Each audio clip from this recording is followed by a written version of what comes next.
जब टपकना चालू हुआ तो कंबल ओढ़ के खुद मोदी का वैक्सीन लगाने के लिए गए और अपना प्राण बचा के आज भूपेश बघेल 2500 रुपए देवत है। हमारे कार्यकाल में 2 वर्ष का बोनस नहीं मिला था। अब की बार जो लोगों ने कुछ नहीं किया जीवन भर, वो बोलते हैं मोदी ने क्या किया। वो दिन दूर नहीं होगा जब पूरे दुनिया पे हमारे देश का डंका बजेगा।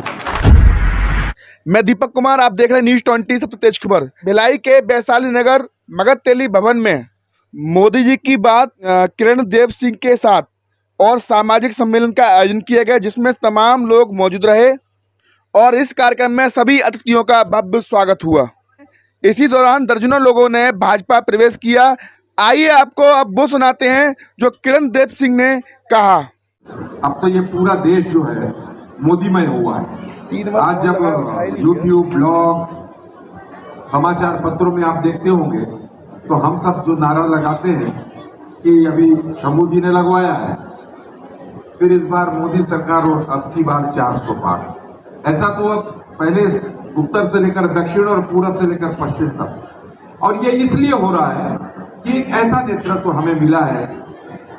आजादी के बाद से बहुत सारे लोग देश का कमान संभाले। हमारे अटल बिहारी वाजपेयी जी की क्या बात थी, उनकी कई कल्याणकारी योजनाएं, स्वर्णिम चतुर्भुज योजना हो, रोड बनाने का ऐसा हुआ। उसके बाद आजादी के कई साल बाद तक तो कई प्रकार की सरकारें रही, लेकिन उनकी योजना गांव गरीब कल्याण, किसान, समाज, सब धर्म, जाति, संप्रदाय, वर्ग, सभी आयु के लिए नहीं हुआ करती थी। मोदी जी की योजनाओं को देख लीजिए आप, जितनी भी योजनाएं हैं मोदी जी की, उसका लाभ सभी समाज के लोगों को मिल रहा है, जो गरीब वंचित परिवार के हैं। किसान का कोई जाति थोड़ी नहीं, किसान स्वयं एक जाति, सभी किसानों को मिल रहा है, किसी भी जात, धर्म, संप्रदाय के होंगे। शौचालय निर्माण हुआ, सभी के घर में गरीब परिवार के हुआ, कोई देख के नहीं हुआ कि इस समाज को देना, इस समाज को नहीं देना।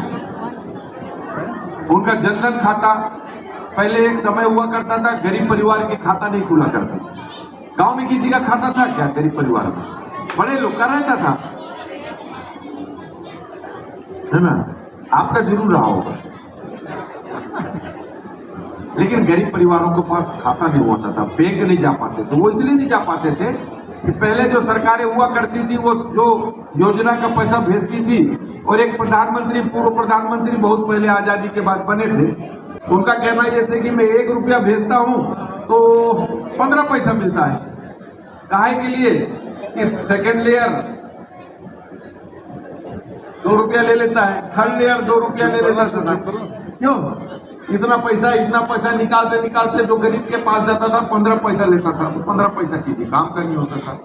अब मोदी जी की जितनी भी कल्याणकारी योजना है, चाहे उज्ज्वला गैस योजना हो और चाहे कोई भी योजना हो उनकी, तो प्रधानमंत्री आयुष भारत योजना जो है, आयुष्मान भारत योजना, ऐसे कई योजनाएं, कल्याणकारी योजना है। घर घर जल, नल जल लगाने का योजना है, जल जीवन मिशन का योजना है। ये बात मानता हूं कि पिछले 5 साल में कुछ काम हुआ नहीं प्रधानमंत्री जी की गारंटी का, लेकिन आप लोग के आशीर्वाद से मैं आप लोगों को धन्यवाद भी देता हूं। आप लोगों ने आशीर्वाद दिया पूरे छत्तीसगढ़ में, और भारतीय जनता पार्टी के वादों को, वचनों को आपने विश्वास प्रदान किया, जिसके कारण 54 विधायकों के साथ आप लोगों ने भारतीय जनता पार्टी की सरकार बनाई। हम काम करने वाले लोग हैं, जनता के हित में मोदी जी कर रहे हैं। सबका साथ, सबका विकास, सबका विश्वास, सबका प्रयास, सबको साथ में लेके काम करने वाले लोग हैं। 3 महीना के अंदर हमने जो वचन दिया था मोदी जी की गारंटी की योजना का, उसको पूरा करके दिया ना? दीदी लोग बताइए, महतारी वंदन का काम चालू है ना? 3रा महीने का किस्त मिला है कि नहीं? आप में से कितने लोग के खाते में आया, जरा हाथ उठाइए तो। अब किसानों के बारे में जब हमने बोला था, ये बहुत परेशान करते थे, हमारे हमेशा बहुत परेशान करते थे, बोलते थे भूपेश बघेल 2500 रुपए देवत है, आप लोग कितना दोगे, आप लोग कितना दोगे? तो मैंने कहा 2500 रुपए भूपेश बघेल नहीं देते थे, 2170 रुपए मोदी जी भेजते थे, 303 रुपया ये मिला के 5 किस्तों में देते थे। अब 5वां किस्त काट देते थे। हमने बोला एक मुश्त देंगे 3100 रुपए, और 2240 रुपए मोदी जी ने 80 रुपया बढ़ा के दिया, और 917 रुपया पूरा प्रदेश के किसानों के खाते में डालने का काम किया। एक मुश्त गया, 21 क्विंटल धान खरीदने का बात कहा था हमने, प्रति एकड़ 21 क्विंटल धान खरीदा गया, जो पिछली सरकार में 15 क्विंटल खरीदा गया था। ठीक है कि नहीं? और किसान भाई भूल गए थे, हमारे कार्यकाल में 2 वर्ष का बोनस नहीं मिला था, लेकिन सरकार बनते ही आदरणीय विष्णुदेव साय जी ने, यहाँ के मुख्यमंत्री जी ने पहला काम किया, 2 वर्ष का बोनस किसान भाइयों के खाते में डालने का काम किया। ऐसी कई कल्याणकारी योजनाएं, मैं तो कहता हूं इस चीज को, और आप लोग भी समझ रहे होंगे, भारतीय जनता पार्टी जो कहती है वो करती है। ये इतने लोग बैठे हैं, बड़ी संख्या में बैठे हैं कि नहीं? अब पूरे लोकसभा चुनाव में लाखों लोगों का सम्मेलन हो रहा है कि नहीं? प्रधानमंत्री जी की सभा में क्यों हो रहा है? इसलिए हो रहा है, कोरोना का काल आप सबको याद होगा। कोरोना के समय अगर नरेंद्र मोदी जी ने अगर कोवैक्सीन और कोविशील्ड ऐसा वैक्सीन बना के वैज्ञानिकों के माध्यम से अगर 138 करोड़ से भी ज्यादा, देश का सबसे बड़ा लोकतंत्र है, 138 करोड़ के लोगों को 3 डोज वैक्सीन लगा, इसलिए आज हम सब यहाँ बैठ के आपस में इस सभा में रह रहे हैं, तो अभी घर में छुपे रहते, या हो गया रहता राम नाम सत्य। हमारे देश में ही नहीं, 114 देशों को भी भेजने का काम किया, वहां के लोगों का भी जान बचाने का काम किया। ये जितने भी विकसित राष्ट्र हैं, अमेरिका, रूस, जापान, ऑस्ट्रेलिया, कहीं ये वैक्सीन निर्माण नहीं हो पाया था, हमारे देश के वैज्ञानिकों ने मोदी जी के नेतृत्व में इन वैक्सीन का निर्माण किया और पूरे दुनिया को बचाने का काम किया। और जो लोग कुछ नहीं किए, वो बोलते हैं मोदी क्या करता है, ऐसे पूछते हैं ना। जो लोगों ने कुछ नहीं किया जीवन भर, वो बोलते हैं मोदी ने क्या किया। अरे भाई, शुरू में तो 3 महीने तक आप भी बोल रहे थे कि ये मोदी वैक्सीन है, इसको नहीं लगाना है। जब टपकना चालू हुआ तो कंबल ओढ़ के खुद मोदी का वैक्सीन लगाने के लिए गए और अपना प्राण बचा के आज राजनीति कर रहे हैं।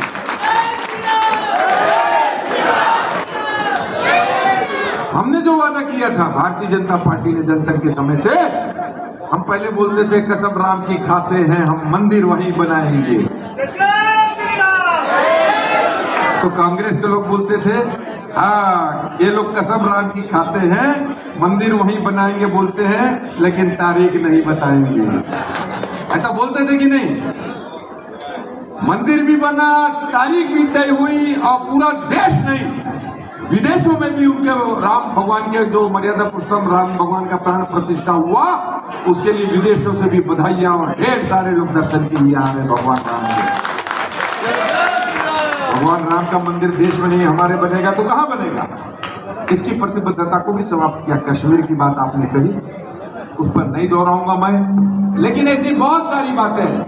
मैं आप लोग से निवेदन कर रहा हूं, आज हमारा देश का इकोनॉमी, आर्थिक स्थिति जब पहले पूर्ववर्ती सरकारों में 11 पायदान पे था, आज मोदी जी के अथक प्रयत्नों से हम 5वें नंबर के विश्व के सबसे ज्यादा आर्थिक संपन्न देशों में आए।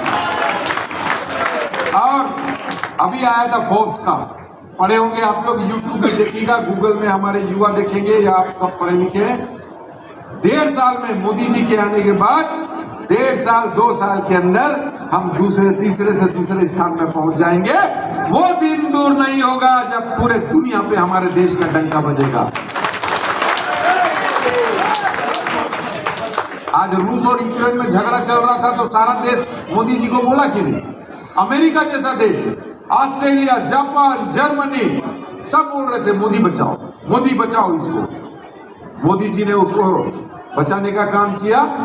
और अभी इजराइल और ईरान का झगड़ा चल रहा है, उस पर भी बार बार बोल रहे हैं, इसको कोई अगर रोक सकता है इस युद्ध को, तो आदरणीय प्रधानमंत्री मोदी जी रोक सकते हैं। सभी का निगाह मोदी जी के ऊपर है।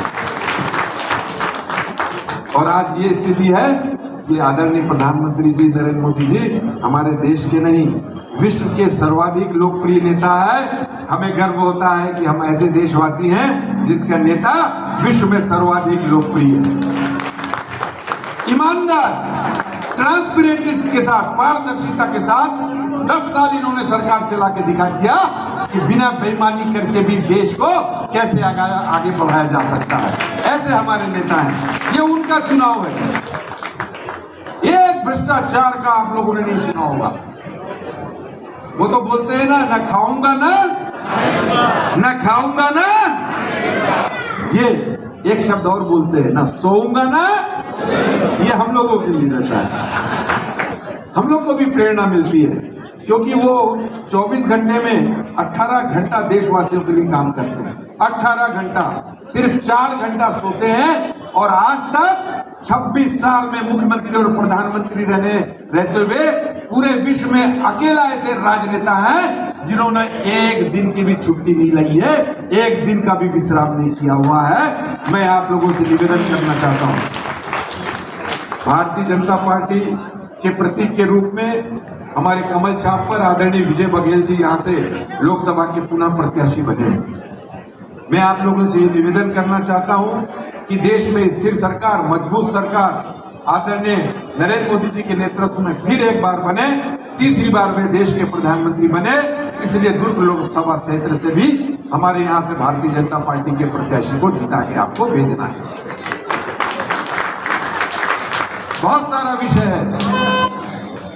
अभी मैं एक हॉस्पिटल के कार्यक्रम में था, क्या हॉस्पिटल है, स्पर्श हॉस्पिटल में पूरा हॉस्पिटल ज्वाइन कर लिया बीजेपी। अब 1 घंटा भाषण दो हैं तो बोले हमको राशन नहीं मिला है, अभी तक खाना नहीं खाए। तो मैं लिट्टी चोखा ला के रखे, तो मैं बोला कैसे खाऊं, इधर तो कोई खाया नहीं। अब उसके बाद नहीं, पहले उनको खिलाइए। हम लोग का तो अभी 2-3 कार्यक्रम और है। तो मैं आप लोग से निवेदन करता हूं कि आप लोगों का विजय बघेल जी को कमल फूल को दिए वाला एक एक वोट आदरणीय प्रधानमंत्री जी को जाएगा। भूल जाइए सब कुछ, राष्ट्र हित सर्वोपरि। देश आगे बढ़ रहा है, देश आगे बढ़ेगा, देश की चिंता पहले, बाद में फिर हम घर परिवार और अपना संस्था का चिंता करते हैं। वो है भारतीय जनता पार्टी। मैं आप लोगों से विनम्र निवेदन करता हूं, आप सभी सिर्फ अपना नहीं, सिर्फ अपने परिवार का नहीं, अपने आस पास पड़ोस के लोगों को साथ में ले जाकर मतदान अवश्य करने जाए। ये आपका मौलिक अधिकार है कि नहीं? ये अधिकार कोई छीन सकता है क्या? तो सब लोग वोट देने जाएंगे, बोलिए हाथ उठाइए। मोदी जी को, विजय बघेल जी को अपना समर्थन, प्यार, आशीर्वाद, छत्र छाया, सुरक्षा कवच देंगे। बस इतना ही निवेदन करने आप लोगों के बीच आया था। अब लिट्टी चोखा और रात के बीच में ज्यादा देर नहीं रहूंगा। आप सभी का बहुत बहुत अभिवादन करते हुए मैं अपने शब्द, अपने वाणी को यही विराम दूंगा। आप जितने भी यहाँ हमारी बहनें बैठी हुई हैं, माताएं बैठी हुई हैं, जितने भी युवा साथी बैठे हुए हैं, मेरे हम उम्र जितने भी बैठे हुए हैं, सभी समाज के पदाधिकारी, सभी हमारे वर्ग आयु के लोगों को मैं आपके उज्जवल भविष्य की शुभकामना देखता हूं, शुभेच्छा देता हूं। और 11 की 11 लोकसभा छत्तीसगढ़ में जीतने के लिए भी आप सभी का आशीर्वाद चाहते हुए अपनी बात को समाप्त करता हूं। बहुत बहुत धन्यवाद।